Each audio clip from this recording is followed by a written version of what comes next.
Our students are routing and sanding the edges of the bases for the new plexiglass dividers.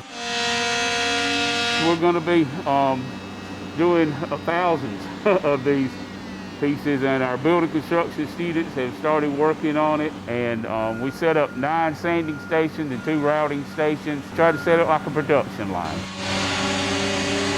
We've been sanding them down, sanding down the corners, sanding down the edges, make sure there's no sharp edges or anything. I wouldn't be in this industry if I didn't want to do things like this. This is the entire reason I chose specifically construction, is working on these kinds of projects. It's satisfying to do. It feels really good. You know, coming in on a Monday, it's really good to help out, and you know, it makes me feel good that we're able to help out the younger kids and get them back, because we're all in this together.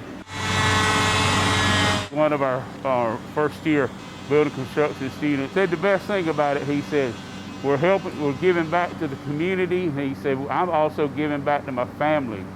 He said, I've got a younger sibling that's in an elementary school in the Greer area, and they will be using these so they can go back to school. They love to build. They love to do things with a hand. That's why they're here at Bonds Career Center. We've got some of the greatest students in the world here at Bonds, and we're so thankful for them.